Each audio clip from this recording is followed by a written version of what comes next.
अस्सलाम वालेकुम मुंहिंजा प्यारा भाइरो मुंहिंजी प्यारी भेनरो कुछ ॾींहंनि खां वठी पाकिस्तान जे मुख़्तलिफ़ इलाइक़नि खे ॾिसी रही आहियां। सच पुछो मूंखे ॾाढो सुठो महसूसु थिए थो, ख़ुशी महसूसु थिए थी त असांजो मुल्क केतिरे क़दुरु ख़ूबसूरत मुल्क आहे ऐं असांजे मुल्क खे अलाह साईं केतिरनि शयुनि मां नवाज़ियो आहे।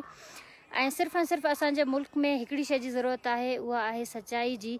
जेकॾहिं असां सभु पाण हिन मुल्क सां सचा थियूं, जेकॾहिं असांजूं हुकूमतूं हिन मुल्क सां सचियूं थियनि त यकीन ॼाणो ही मुल्क पूरी दुनिया में न फ़क़ति ख़ूबसूरत मुल्क साबित थी सघे थो, पर उन सां गॾो गॾु ख़ुशहाल मुल्क बि साबित थी सघे थो। छाकाणि त अलाह साईं हर हिकु शइ सां पाकिस्तान खे नवाज़ियो आहे।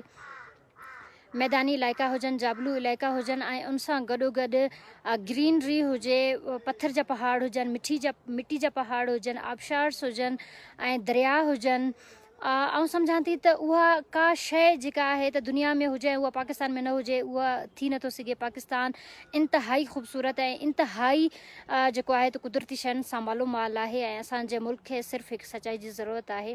जेको सम्झां थी त असांजा अवाम जेकॾहिं पंहिंजे मुल्क सां सची थींदी त बिल्कुलु हिन मुल्क में हक़ीक़ी तब्दीली बि अची सघे थी ऐं असांजा माण्हू ख़ुशहाल बि थी सघनि था।